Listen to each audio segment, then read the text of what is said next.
12-ны 6-аг 10-ын батархаа руу хөрвүүлье. Бичлэгээ төр зогсоогоод өөрийнхөөрөө бодож үзээрэй. Би танд багахан зөвлөмж өгнө.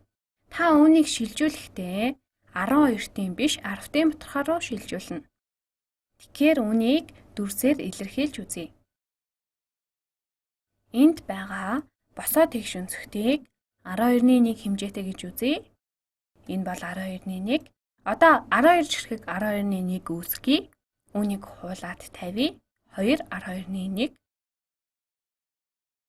Ингээд 3 12-ны 1. Үүнийг бүхэлд нь хуулъя. 3 12-ны 1-ийг хуулаад энд тавья. Одоо бидэнд 6 12-ны 1 байна. 12-ны 9 байна. Ингээд 12-ны 12 боллоо. Бидэнд 12-ны 6 байгаа. Тиймээс 12-ны 6-ыг нь илэрхийлье. Эдгээрийн 6-ыг нь будъя. Ингээд будъя. Эхний нэгийг бодлаа. 1 2 3 4 5 6.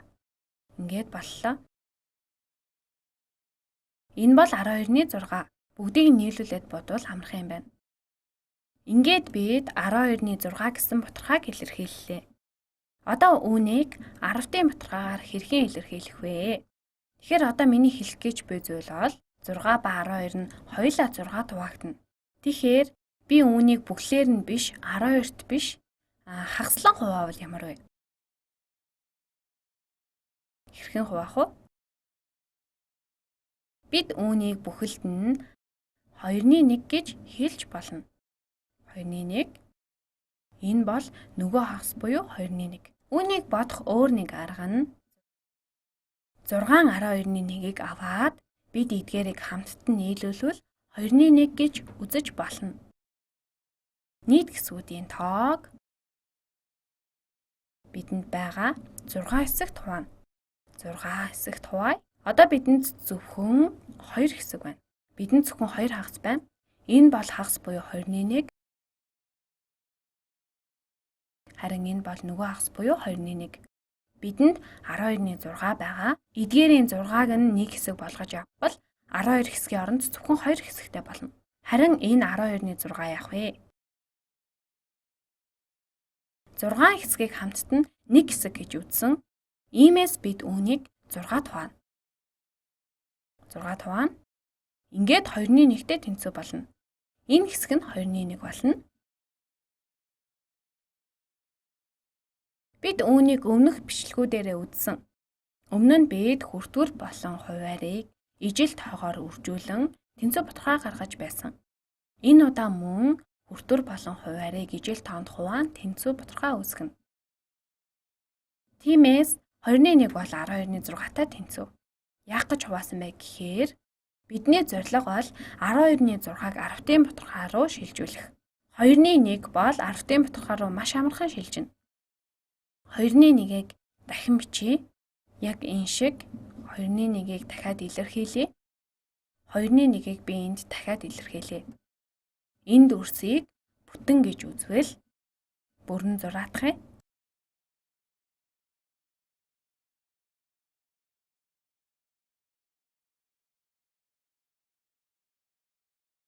Бүтэн дүрсийг 2 хэсэгт хуваан 2-ны 1 болголоо. Энэ хэсгийг нь бодъё. Өмнө нь бид үүний талаар үзсэн. 2-ны 1 бол 12-ны 6-тай тэнцүү. Одоо 10-ын батархаагаар илэрхийлье. Хэрвээ энэ хагасыг 5 дахин олон хэсэгтэй болговол яах вэ? 5 дахин олон хэсэгтэй болговол яах вэ? Хийцгээе. Би үүнийг 1 2 3 4 5 хэсэгтэй болгоё. Би яасан бэ гэхээр үржүүлэх үйлдэл хийсэн. Одоо надад 5 дахин олон хэсгүүд байна. 2-ны 1-ийг 5 дахин олон болгоод илэрхийллээ. Тэгэхээр энэ нь 10-ны 5-тай тэнцүү болно. 12.5-тай тэнцв. 12.6 бол 2.1-тэй тэнцв, мөн 15-тай тэнцв. Би хүртээр болон хуваарийг гжиглэх нь 5-аар үржүүлэх хийсэн. Тэгээд хуваар нь 10 болсон. 15 гэдэг бол 11-ийг 5 дахин авсантай тэнцв. Энэ бол 15. Үүнийг 10-ын бутгаагаар илэрхийлвэл энэ бол нэгжийн орон. 10-ын бутгаа нэгжийн орны хажууд 10-ын орон байна. Энд байгааг 10-ын орон гэнэ. Бидэнд 15 байгаа. Тиймээс бид энд 5-ыг тавина. Үүнийг 10-ын бутгаагаар дахин бичвэл 0.5 болно. Одоо үнийг өөр аргаар хийж үзвэл та магадгүй гайхах байх. 6 бол 12-ийн хагас.